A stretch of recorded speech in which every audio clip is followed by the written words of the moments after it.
கர்த்தருக்குள் பிரியமானவர்களே, August 17 எலஞ்சி white அம்மையார் அவர்களுடைய மாரநாதா புத்தகம், பக்கம் 457. இன்றைய தியானத்திற்காக தெரிந்து கொள்ளப்பட்ட தலைப்பானது மனம் திரும்புதல் என்பதின் பொருள். வசனம் 2 கொரிந்தியர் 5வது அதிகாரம் 17வது வசனம். இப்படி இருக்க, ஒருவன் கிறிஸ்துவுக்குள் இருந்தால் புது சிருஷ்டியாயிருக்கிறான்.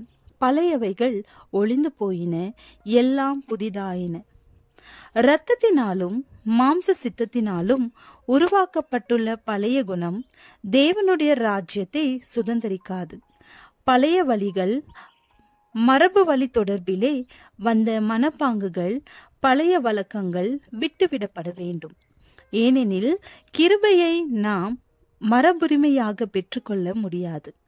புதிய நோக்கங்கள், புதிய நாட்டங்கள், புதிய மனப்பாங்குகள் ஆகியவைகளை உள்ளடக்கியதே புதிய பிறப்பாகும். பரிசுத்த ஆவியினால் ஒரு புதிய வாழ்விற்கு பிறந்தவர்கள் தெய்வீக குணத்திற்கு பங்காளிகளாகிவிட்டார்கள். தங்களது அனைத்து பழக்க வழக்கங்களிலும் நடைமுறை அனுபவங்களிலும் கிறிஸ்துவோடு தாங்கள் கொண்டிருக்கும் உறவிற்கான சான்றினை வெளிப்படுத்துவார்கள்.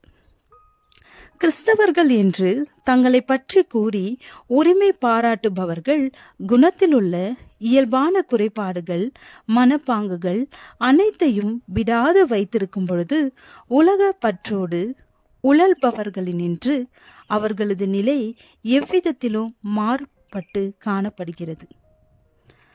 சத்தியம் குணத்தை பரிசுத்தமாக்குகிறது, மேன்மைப்படுத்துகிறது என்பதை சரியாக உணர்ந்து மதிப்பீடு செய்கிறதினால் அவர்கள் மறுபடியும் பிறந்தவர்களாக மாறிடவில்லை.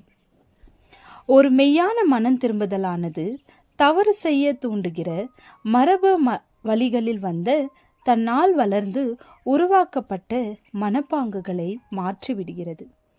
தேவனுடைய மார்க்கம் எண்ணிறந்த நூல்களான ஒரு வகை துணி போன்றது. சாமர்த்தியத்தினாலும் திறமையினாலும் நெய்யப்பட்டு ஒருங்கிணைக்கப்பட்டதாகும். தேவனிடமிருந்து பெற்றுக்கொள்ளப்படும் ஞானம் மாத்திரமே நெய்யப்பட்ட அந்த துணியை முழுமை பெற செய்ய முடியும். துணிகள் பலவிதமான ரகங்களில் இருக்கின்றன. முதலில் அந்த துணிக்கு நேர்த்தியான ஒரு தோற்றம் இருக்கலாம். ஆனால் அவைகள் பரீட்சைக்கு நிற்க முடியாது. அவைகள் வெளிரி போகின்றன. வண்ணங்கள் திடமாக நிற்பவை அல்ல. கோடையின் வெப்பத்திற்கடியில் மங்கி வீணாகி விடுகின்றது. கரடுமுரடாக கையாளப்படுவதை அந்த துணியால் தாங்கிக் கொள்ள முடிகிறதில்லை. அநேகருடைய மார்க்கத்திலும் இதை போன்ற காரியமே காணப்படுகின்றது.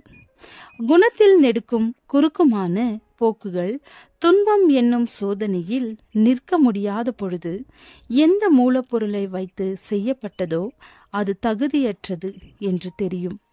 பழைய துணியோடு ஒரு புதிய துணி துண்டை வைத்து ஒட்டு தையல் இடுவதற்காக எடுக்கப்படும் முயற்சி காரியங்களை முன்னிலும் மேம்பட்ட நிலைக்கு கொண்டு வருகிறதில்லை.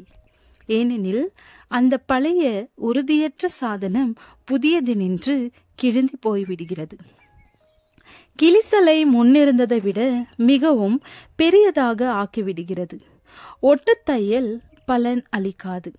முற்றிலுமாக பழைய உடையை தூர எறிந்து போட்டு முற்றிலும் புதிய ஒன்றை வாங்குவதை பின்பற்ற வேண்டிய ஒரே வழியாகும்.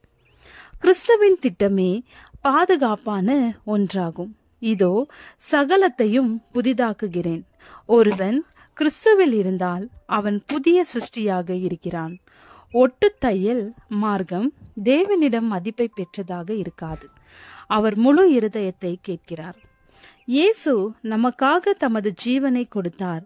நமது மிக சிறந்த பாசங்களையும், நமது மிகுந்த பரிசுத்தமான நாட்டங்களையும், நமது முழுமையான சேவையையும் நாம் அவருக்கு கொடுக்க வேண்டாமா? ஜெபம். பரமபிதாவே, எங்களுக்கு வேண்டியவைகளை எல்லாம் அறிந்திருக்கிறீர். ஏற்ற வேளையில் தருவீர் என விசுவாசிக்கிறோம். ஆமென்.